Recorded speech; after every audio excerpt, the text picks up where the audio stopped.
آپ زکات دے رہے ہیں، صدقہ و خیرات کر رہے ہیں، لوگوں کو پتا چلے گا، اس میں بھی ریاکاری کا امکان ہے۔ اور اگر آپ چھپا کر بھی خرچ کر رہے ہیں تو کم سے کم جس آدمی کو دے رہے ہیں اس کے دل میں تو آپ کے لیے احساس ہوگا کہ بڑا سخی آدمی، وہاں بھی ریاکاری کا امکان ہے۔ آپ اگر کوئی اور عبادت کر رہے ہیں، حج کر رہے ہیں، عمرے پہ جا رہے ہیں، سارے زمانے کو پتا چلتا ہے، ریاکاری کے داخل ہونے کا ڈر ہوتا ہے۔ روزہ ایک ایسی عبادت ہے کہ یہ صرف بندہ اور رب ہی جانتا ہے کہ بندہ روزے سے ہے بھی نہیں ہے۔ آپ لوگوں کے سامنے نہ کھائیں، تنہائی میں کھا لیں پی لیں، کسی کو پتا چلے گا نہیں؟ پتا چلے گا۔ لیکن بندہ تنہائی میں بھی جہاں کوئی دیکھنے والا نہیں ہوتا، وہاں بھی اپنے روزے کے احکام کی پابندی کرتا ہے، وہ کھانے پینے اور اپنی خواہشات سے رکا رہتا ہے۔ تو کہا اللہ تعالیٰ کو یہ عبادت بہت پسند اس لیے ہے کہ بندہ اس میں سب سے زیادہ مخلص ہوتا ہے۔ اور یاد رکھنا، جو بندے اللہ کے جتنے مخلص ہوتے ہیں وہ اللہ کے اتنے قریبی بندے ہوتے ہیں۔ آپ جس قدر اخلاص کے ساتھ روزہ رکھیں گے اسی قدر آپ اللہ کے مقرب قریبی بندے ہوں گے، اور اللہ کے جتنے قریبی بندے ہوں گے اتنی ہی رحمت، برکت، اتنی ہی طاقت، قوت اللہ تعالیٰ آپ کو عطا فرمائے گا۔ اور دوسرا پہلو بھی ہے روزے کے اندر، اہل علم نے لکھا ہے کہ روزے کی حالت میں بندہ بھوکا اور پیاسا ہوتا ہے۔ پیٹ بھرے آدمی کا اللہ تعالیٰ کی عبادت کرنا، اللہ سے قریب ہونا مشکل ہوتا ہے۔ طبیعت میں سستی، طبیعت میں کاہلی، طبیعت میں بیزارگی، پیٹ آدمی کا بھرا ہو تو آدمی کی طبیعت عبادت کی طرف نہیں آتی، کسی کے ساتھ بھی بے تکلف ہونے، وقت گزارنے کی طرف نہیں آتی۔ پیٹ بھرنے کے بعد آدمی صرف آرام چاہتا ہے۔ خالی پیٹ آدمی وہ زیادہ ایکٹیو ہوتا ہے، اور اہل علم نے لکھا ہے کہ بندہ خالی پیٹ ہوتا ہے تو اللہ سے تعلق قائم کرنا اس کے لیے بہت آسان ہوتا ہے۔ یہ روزے مجھ کو اور آپ کو اللہ تعالیٰ سے قریب کریں گے، اللہ تعالیٰ سے نزدیکی کا ایک موقع۔ اب ایک مرتبہ روزوں کے ذریعے ہم اور آپ اللہ کے قریب ہونے لگے نا، تو پھر ہم اور آپ وہی کیفیت ہوگی جو ابن قیم نے بتایا نا، پھر آپ کی میری عبادتیں چھوٹیں گی، ہمیں تکلیف ہوگی۔ وہ حال نہیں ہوگا کہ جانتے بوجھتے اذان سنائی بھی دے رہی، آدمی بیٹھا ہوا ہے، مسجد کو نہیں آ رہا، یہ حال نہیں رہے گا اللہ کے بندے۔ شرط کیا ہے؟ اللہ تعالیٰ سے نزدیکی بڑھا۔ رمضان میں دوسری بڑی عبادت جو ہم اور آپ کرتے ہیں وہ کیا ہے؟ وہ ہے نماز، 5 وقتہ نمازوں کی پابندی۔ یہ نماز تراویح سے زیادہ افضل ہے۔ ایک آدمی 5 وقت باجماعت امام کے ساتھ نماز پڑھ لیتا ہے، یہ عبادت نماز تراویح سے زیادہ اہم ہے۔ اور یہ نماز کیا ہے آپ کو معلوم ہے؟ اللہ کے نبی صلی اللہ علیہ وسلم سنن نبی داؤد کی روایت میں فرماتے ہیں، اللہ کے نبی صلی اللہ علیہ وسلم جب نماز کا وقت ہوتا تو فرماتے اقم الصلاۃ یا بلال ارحنا بها، اے بلال نماز کے لیے اقامت کہو اور اس نماز کے ذریعے ہمیں راحت پہنچاؤ، ہمیں راحت پہنچاؤ۔ کیا مطلب ہے اس کا؟ بھائی اس کا مطلب یہ ہے، نبی علیہ الصلوۃ والسلام نے دوسری حدیث میں بیان فرمایا کہ جب بندہ اللہ کے سامنے کھڑا ہوتا ہے نماز میں نا، تو اللہ تعالیٰ سے گویا وہ گفتگو کرتا ہے، گویا وہ بات کرتا ہے۔ انما یناجی ربہ، وہ اپنے رب سے سرگوشیاں کر رہا ہوتا ہے۔ آپ کو معلوم ہے ابن قیم رحمۃ اللہ علیہ نے ایک جگہ پہ لکھا ہے، نمازی کے سامنے سے گزرنا منع ہے۔ نمازی اگر نماز پڑھ رہا ہے اس کے سامنے سے گزرنا منع کیا گیا۔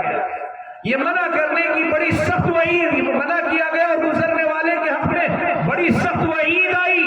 اللہ کے نبی صلی اللہ علیہ وسلم نے یہاں تک فرمایا کہ ایک آدمی نمازی کے سامنے سے گزرنے کے بجائے اگر معلوم ہو جائے گناہ کتنا بڑا ہے، اس کا وہاں کھڑا رہنا 40 دن، مہینے یا سال تک، 40 تک وہی کھڑے رہنا وہ پسند کر لے گا اس بات کے مقابلے میں کہ نمازی کے سامنے سے گزر جائے۔ جتنی ناراضگی اللہ کو ہوتی ہے اس سے۔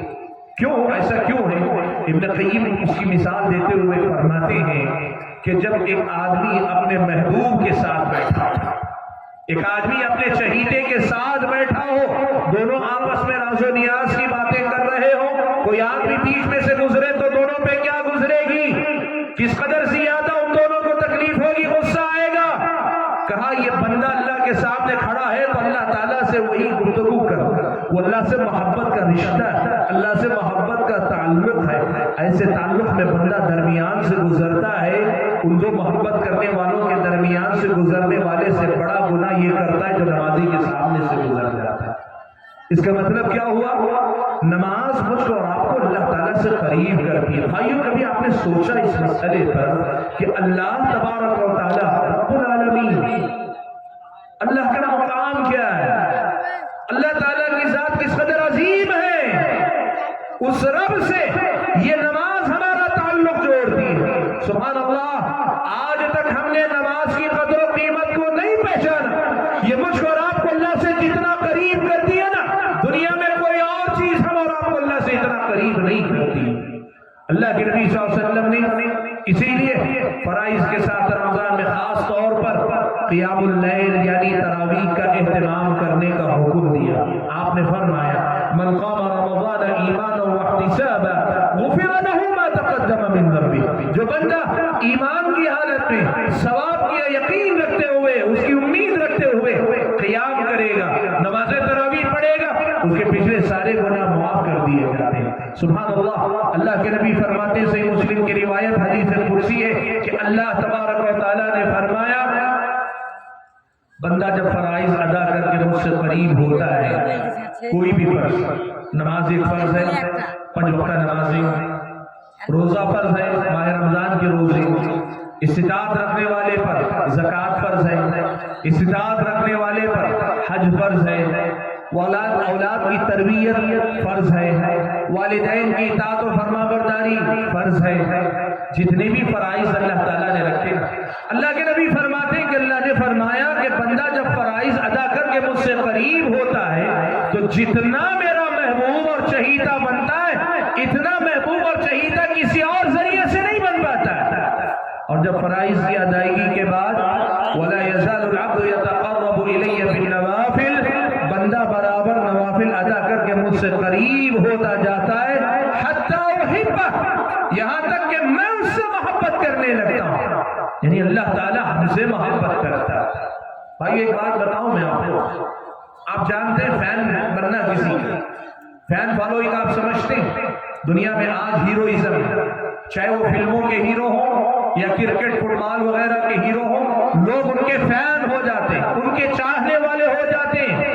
اور جب یہ چاہنے والے ہو جاتے ہیں نا، وہ جن کے فین ہوتے ہیں وہ اگر کہیں مل جائیں، آدمی کو لگتا ہے کہ دنیا کی سب سے بڑی دولت، سب سے بڑی نعمت مل گئی۔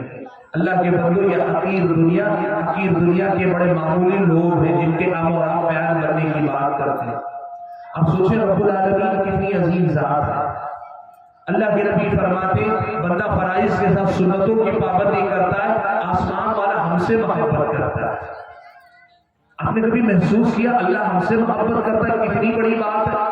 میں ایک مثال سے آپ کو سمجھاتا ہوں۔ اللہ کے نبی صلی اللہ علیہ وسلم نے ایک مرتبہ حضرت ابی ابن کعب سے کہا کہ ابی ابن کعب قرآن پڑھو، میں سننا چاہتا ہوں۔ حضرت ابی ابن کعب نے کہا اللہ کے نبی میں آپ کو پڑھ کر سناؤں گا، وہ تو قرآن آپ پہ اتارا گیا، آپ پڑھتے ہیں تو ہم نہ سنتے، میں کیا آپ کو پڑھ کر سناؤں گا؟ اللہ کے نبی نے فرمایا کہ ابی مجھے حکم ہوا ہے کہ میں تم سے قرآن سنوں، میں تو پڑھتا ہوں تم کو سناتا ہوں، لیکن مجھے اب حکم ہوا ہے کہ میں تم سے قرآن سنوں۔ حضرت ابی ابن کعب مسئلہ بھول گئے۔ حضرت ابی ابن کعب کہنے لگے اللہ کے نبی اللہ سمانی لک، اللہ کے نبی کہ اللہ نے میرا نام لے کر کہا کہ مجھ سے آپ قرآن سنیں، مجھ سے قرآن سنیں، یہ اللہ نے کہا ہے اللہ کے نبی۔ اللہ کے نبی نے کہا ہائے ابی۔ حضرت ابی ابن کعب زارو خطاب رونے لگے۔ کیوں رو رہے ہیں بھائیو؟ اللہ تعالیٰ ہمارا تذکرہ کرے، اللہ ہم سے محبت کرے، اللہ ہمیں چاہے، ہماری حیثیت کیا ہے؟ ہم دنیا کے ولی بن جائیں، دنیا کے سب سے نیک انسان بن جائیں، تو بھی ہماری حیثیت کیا کہ آسمان والا رب العالمین ہم سے محبت کرے۔ لیکن اللہ کے نبی نے کہا اللہ محبت کرتا ہے، اور جب محبت کرتا ہے تو کیا ہوتا ہے؟ اتنے انعامات گنائے کہ وہ اجازت نہیں دیتا کہ میں تفصیل میں جاؤں۔ لیکن بھائیوں میں بتانا چاہتا ہوں کہ ماہ رمضان کی یہ نمازیں، چاہے وہ فرض نمازیں ہوں یا قیام اللیل تراویح ہو، یہ مجھ کو اور آپ کو اللہ تعالیٰ سے قریب کرنے والے ہیں۔ ماہ رمضان کے اللہ کے نبی صلی اللہ علیہ وسلم جو اعمال کیا کرتے تھے نا، ان میں سے ایک عمل ہے صدقہ و خیرات۔ صحابیہ فرماتی ہیں کان رسول اللہ صلی اللہ علیہ وسلم اجود الناس بالخیر، اللہ کے نبی دنیا میں سب سے زیادہ سخی انسان تھے، مال لوگوں کو دینے میں سب سے بڑے تھے، آپ سے زیادہ دینے والا کوئی نہیں تھا۔ کان اجود الناس بالخیر، مال کو خرچ کرنے میں سب سے بڑے سخی آپ تھے۔ وکان اجود ما یکون حین یلقاہ جبریل، اور آپ کی یہ سخاوت سب سے زیادہ کب ہوتی تھی؟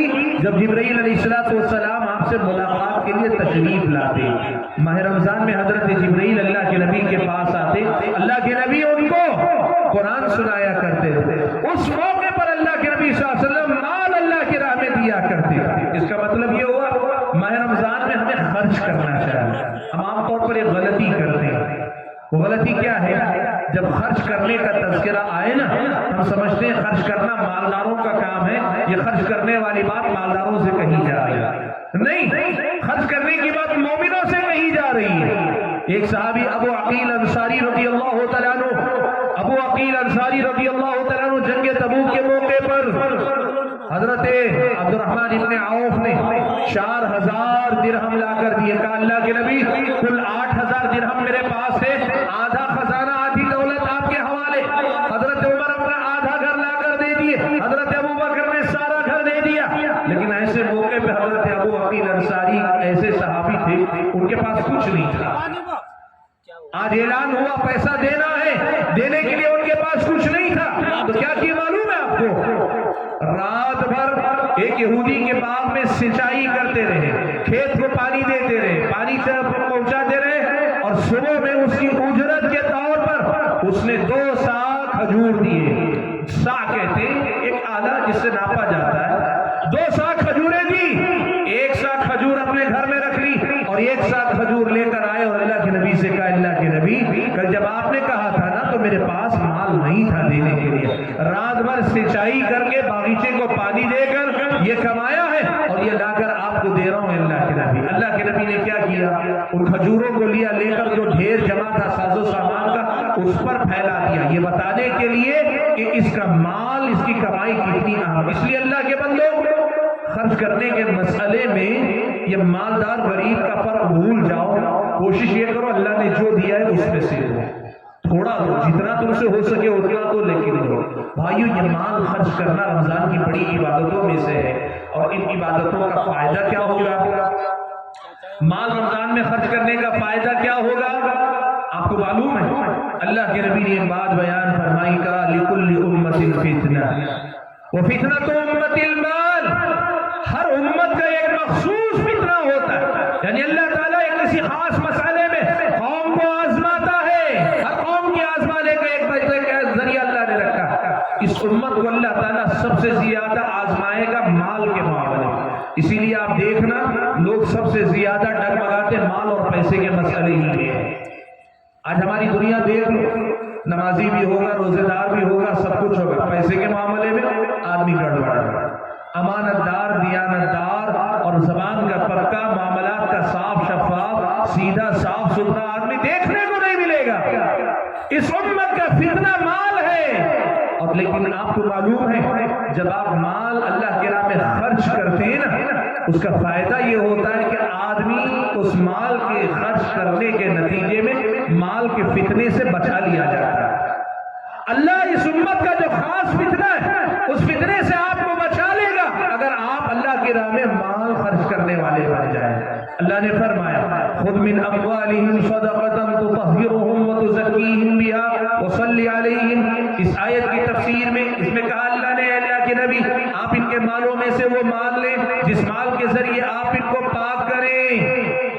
آیت کی تفسیر میں اہل علم نے لکھا زکوٰۃ جب لی جاتی ہے وہ مال پاک ہوتا ہے، اور مال کے ساتھ ساتھ انسان کا نفس بھی پاک ہوتا ہے، انسان کے گناہ بھی پاک ہوتے ہیں، اور انسان کے دل میں مال کی جو بیجا محبت ہے نا وہ محبت بھی اللہ تبارک و تعالیٰ ختم کر دیتا ہے، اور اس طرح مال کے فتنے سے وہ بندہ بچا لیا جاتا ہے۔ میرے بھائیو آپ دیکھو ہماری ایک ایک عبادت مجھ کو اور آپ کو اللہ تعالیٰ سے کتنا قریب کرنے والی۔ یہ رمضان کا موقع جو آ رہا ہے کتنا بڑا موقع ہے، آپ اور میں اندازہ لگائیں۔ ایک اور مسئلہ ذکر کروں، ماہ رمضان میں اللہ کے نبی صلی اللہ علیہ وسلم نے ایک بہت بڑی بات بیان فرمائی۔ آپ نے فرمایا جب رمضان کا مہینہ شروع ہوتا ہے تو اللہ تبارک و تعالی شیطانوں کو قید کر دیتا ہے،